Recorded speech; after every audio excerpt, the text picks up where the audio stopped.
പോലെ ചിരിക്കുന്നു.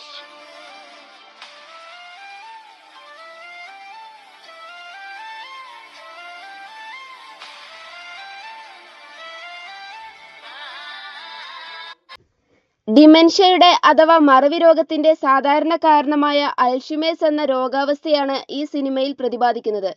രോഗാവസ്ഥയുടെ പ്രാരംഭഘട്ടത്തിൽ ചെറിയ മറവി ഇത്തരക്കാരിൽ പ്രകടമാവുന്നുണ്ടെങ്കിലും താൻ ഏർപ്പെടുന്ന ജോലി പരസഹായം കൂടാതെ രോഗിക്ക് നിർവഹിക്കാനാവും.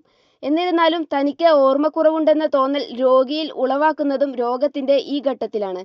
അടുത്ത ഘട്ടത്തോടടുക്കുമ്പോൾ മറവിയുടെ തീവ്രത മൂർച്ഛിക്കുകയും സ്വന്തം മേൽവിലാസം പോലും ഓർത്തെടുക്കാൻ കഴിയാത്ത അവസ്ഥയിലേക്ക് രോഗി എത്തിച്ചേരുകയും ചെയ്യുന്നു. അൽഷിമേഴ്സിന്റെ അവസാന ഘട്ടത്തോടെ രോഗികൾക്ക് തങ്ങളുടെ ചുറ്റുപാടിനോട് പ്രതികരിക്കാനുള്ള ശേഷി പൂർണ്ണമായും നഷ്ടമാവുന്നു.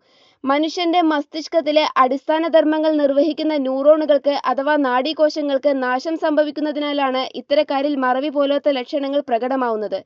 അമിലോയിഡ് പ്രിക്കസർ പ്രോട്ടീൻ അഥവാ APP എന്ന പ്രോട്ടീനിൽ നിന്ന് രൂപം കൊള്ളുന്ന പ്രോട്ടീൻ ഫ്രാഗ്മെന്റാണ് ബീറ്റ അമിലോയിഡ്. ഇത് പൂർണ്ണ ആരോഗ്യവാനായ ഒരാളിൽ നാഡീ വളർച്ചയ്ക്കും അതിന്റെ റിപ്പയറിനും സഹായിക്കുന്നു. എന്നാൽ അൽഷിമേഴ്സ് രോഗികളിൽ APPയിൽ നിന്ന് അസാധാരണമായ ബീറ്റ അമിലോയിഡ് പ്രോട്ടീനാണ് രൂപപ്പെടുന്നത്. ഇത്തരത്തിൽ ഉണ്ടാവുന്ന പ്രോട്ടീൻസ് പരസ്പരം കൂട്ടം കൂടി നാഡീകോശത്തിന് പുറമെ പറ്റിച്ചേർന്ന് കാണപ്പെടുന്നു.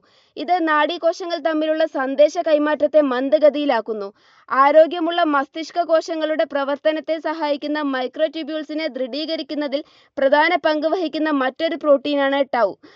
അൽഷിമേഴ്സ് രോഗികളിൽ ഇത് മൈക്രോട്യൂബ്യൂളിൽ നിന്ന് വേർപെട്ട് പരസ്പരം ചുറ്റിപ്പിണഞ്ഞ അവസ്ഥയിൽ കാണപ്പെടുന്നു. ഇത് നാഡീകോശത്തിന്റെ സാധാരണ പ്രവർത്തനത്തെ തടസ്സപ്പെടുത്തുക വഴി നാഡീകോശങ്ങൾ നശിക്കാനും തുടർന്ന് മസ്തിഷ്കം ചുരുങ്ങാനും കാരണമാക്കുന്നു. അങ്ങനെ മറവിയിലേക്ക് നയിക്കുന്നു. ഇവ കൂടാതെ ജനിതക ഘടനയിലുണ്ടാവുന്ന മാറ്റങ്ങളും ഈ രോഗസാധ്യത വർദ്ധിപ്പിക്കാം. പ്രായമായ ആളുകളിൽ പ്രകടമാവാൻ കൂടുതൽ സാധ്യതയുള്ള ഈ രോഗാവസ്ഥയ്ക്ക് പൂർണ്ണമായ ചികിത്സ ലഭ്യമല്ലെങ്കിലും ചില മരുന്നുകളുടെ സഹായത്താൽ രോഗലക്ഷണങ്ങളെ നിയന്ത്രിക്കാനും രോഗം വർദ്ധിക്കുന്നതിനെ മന്ദഗതിയിലാക്കാനും സാധിക്കുന്നു.